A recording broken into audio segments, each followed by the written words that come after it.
Good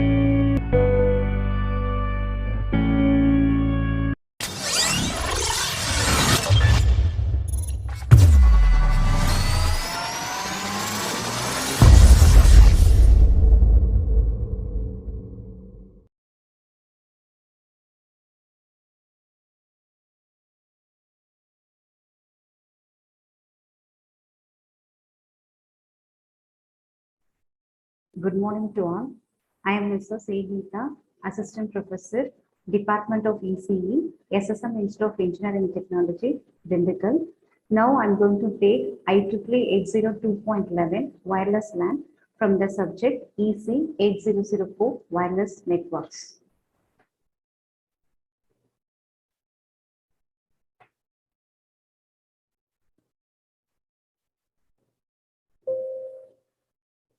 So before going to wireless LAN, first we have to know what is meant by wireless. Wireless means transmitting signals using radio waves as a medium instead of wires. Then we have to know what is meant by networks. Networks means interconnection of systems. Then we are having some characteristics of wireless communication system. First one is the mobility. Mobility means user can access information from anywhere without having a wire connectivity. Then second one is the simplicity. Wireless communication system are easy and fast to deploy in cabled network. Then maintainability. In order to maintain the network setup, we might not have to spend too much cost and time. Then last one is the new services. Here wireless communication systems provide various smart services like SMS and MMS. Then wireless LAN. Wireless LAN means wireless local area network. This uses high frequency radio waves rather than the wires in order to communicate between nodes. Then this networks provide a very fast data speed when we compare with the data rates of mobile telecommunication technology. And this network enables to access the internet in localized hotspots through wireless local area network access card and PDA or laptop. Then wireless metropolitan area network, in short form we can say as WMAN. This network enables us to access the internet and multimedia streaming services. And it also provides the very fast data speed when we compare with the data rates of mobile telecommunication technology. Then wireless LAN technologies. In this we are having infrared, ultra high frequency and spectrum. First we have to see what is meant by infrared. In infrared technology, this technology is short range technology and it is an invisible band of radiation that exists at lower end of viable electromagnetic spectrum. There are two types. One is a direct beam. Direct beam means line of sight, that is directly disconnected. And second one is the diffused beam and it uses reflected rays. Direct beam offer faster data rates and diffused beam technology achieves lower data rates. Here advantages means there are no government license, and disadvantages means we can say it it is a short range technology and it rotates line of sight and it will be the signal will gets affected by solid object like door, wall, and also it are affected by fog, ice, snow, etc. Then second one is the ultra high frequency narrowband technology. The frequency range will be between 430 to 470 megahertz, and the portion of 430 to 450 megahertz is unlicensed, and the range 450 to 470 megahertz band is licensed. And it is used because radio frequency signal is sent in a very narrow bandwidth, and also advantages it has the longest range and low cost for large sites. Disadvantages means it needs the license. Then third one is the spread spectrum technology. In this technique, the entire allotted bandwidth is shared instead of dividing it into discrete private parts. The spread spectrum spreads the transmission power over the entire usable spectrum. So here the bandwidth efficiency decreases and reliability, integrity, and security increases. Here we are having two types of modulation schemes to encode spectrum signals. First one is the frequency hop spectrum. In short form, we can say as FHSS. And second one is the direct sequence spectrum. In short form, we can say as DSSS. Here the frequency hop spectrum uses narrowband carrier that changes frequency in a pattern known to both transmitter and receiver. So FHSS appears to be a short duration impulse noise. Here the data security will be increases. Likewise, direct sequence spectrum generates a redundant bit pattern for every bit to be transmitted. And here it appears as low power wideband noise and it is rejected. Then we have to know what is meant by infrastructure-based networks and ad hoc-based networks. So infrastructure-based networks means in order to communicate, we have to use access point for communication. Ad hoc networks means it doesn't need any access point for communication. That is, directly it will be connected between the terminals or nodes. This is a diagram for infrastructure-based wireless networks. In between, we are having wired network. The terminals will be connected to wired network through access point. So the access point will access a bridge to other wireless or wires networks, and the structure will be like of star-based networks. That is, the central element controls the network flow. Here, example means cellular phone networks or infrastructure-based networks. So this is a diagram for ad hoc wireless networks. I already have said that ad hoc wireless networks, we doesn't need any access point for communication. So in this diagram, we can say that is directly, the nodes are directly connected to each other. So in ad hoc networks, the complexity of each node is higher because every node has to implement medium access mechanism. Then architecture of ad hoc networks. Here the direct communication within the limited range. Here it consists of stations, IBSs. Station means we can consider as a terminal or node with access mechanism to the wireless medium. IBSs means independent basic independent basic service set.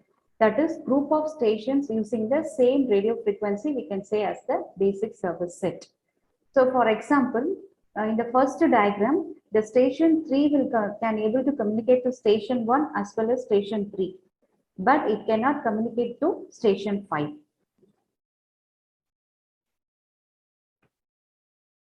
Then we can go for the standard IEEE 802.11, and it is a wireless LAN, that is wireless local area network.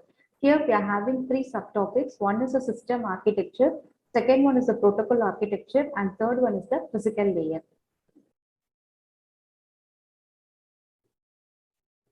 In system architecture, we are having components like station, basic service set, access point, portal, distribution system.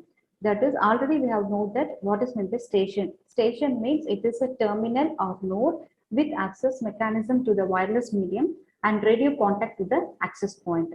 Then BSS. BSS means basic service set. That is, group of stations that uses the same radio frequency.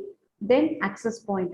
Access point will be also a station that will be integrated into the terminals as well as distribution system. Then portal. Portal means it acts as a bridge between the wired medium as well as wireless medium.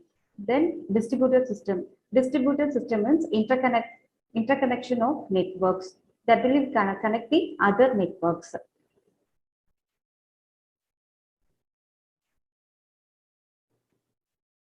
Then extended service set. Extended service set means more than one basic service set will form the extended service set. It has its extended service set has its own identifier, that is ESIDD. ESID. The ESID is the name of the network and it is used to separate different networks. And also the station can select an access point and associate with it. And the second one is the protocol architecture. This is the diagram for protocol architecture. Here it consists of many layers. First one is a physical layer. Second one is a MAC layer. And LLC means logically control. IP means internet protocol. TCP means transmission control protocol. And last one is the application protocol. Here we are having mobile terminal, access point, infrastructure networks, fixed terminal. If we want to connect the mobile terminal with the fixed terminal, these layers are used. Here standard, IEEE standard, we are using IEEE 802.11 as well as IEEE 802.3. Already we know that IEEE 802.11 means wireless LAN and IEEE 802.3 means Ethernet. Between mobile terminal and access point, we are using IEEE 802.11 wireless LAN. Between access point to infrastructure, we are using IEEE 802.3.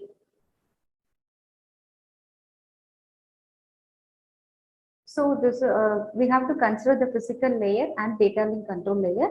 In the physical layer, we are having PMD and PLCP. That is, the physical layer is subdivided into PLCP. PLCP means physical layer convergence protocol and PMD, physical medium dependent layer.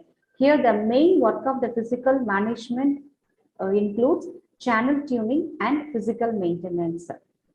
Here, the physical layer convergent protocol sublayer provides the carrier send signal called clear channel assessment, in short form CCA, and it provides the common physical service access point SAP. And also the PMD. PMD means physical medium dependent sublayer. It handles modulation techniques, encoding or decoding signals.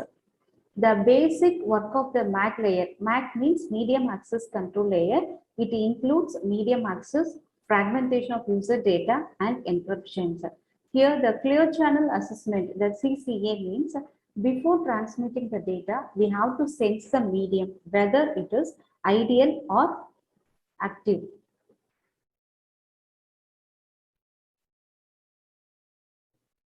Then physical layer.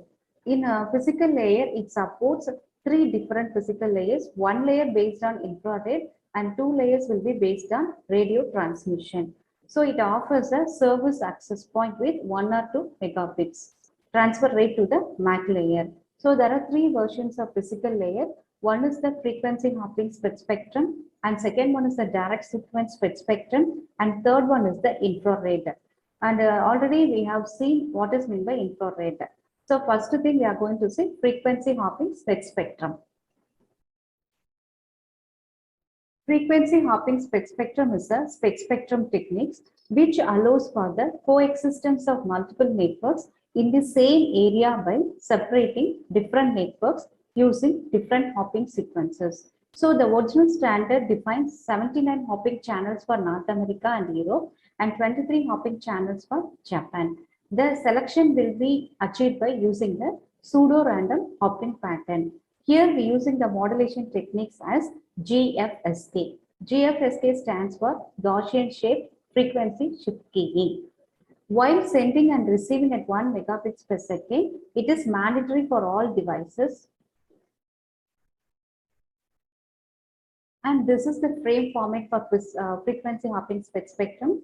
First field is a synchronization field. It consists of 80 bits. So the sender clock and receiver clock has to be synchronized. So synchronization is used. And second field is the start frame delimiter, SFT, and it consists of 16 bits. It is used to indicate the start of the frame and provides frame synchronization. And third field is the PLW, that is physical layer convergence protocol, protocol data unit length bulb. It is 12 bits. It is used to indicate the length of the payload. And fourth one is the PSF, physical layer convergence protocol signaling field. It is 4-bit field and it indicates the data rate of the payload. And last one is the header header error checksum. It stands for HEC and it is used for protecting the data. And it checksum is used. Checksum comes under error detection method. And last one is the payload. Payload means original data.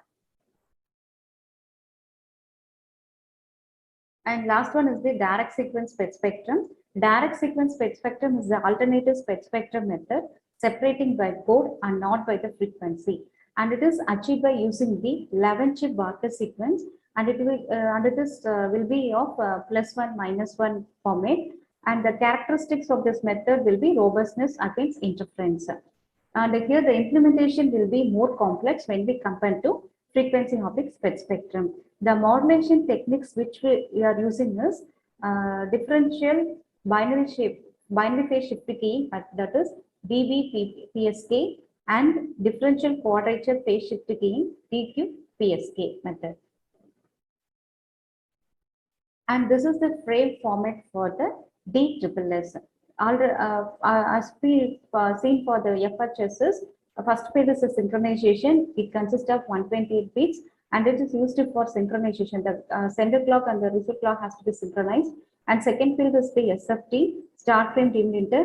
This field is 16-bit field, and it's used for synchronization at the beginning of the frame. And third one is the signal, and it is 8 bits. Here it is used to indicate the data rate of the payload. And fourth one is the service. Service field is 8-bit. It is reserved for future use. And next one is the length field. It consists of 16 bits. It is used to indicate the length of the payload in microseconds. And last one is the header error checksum. It is used to protect the data by using the checksum method.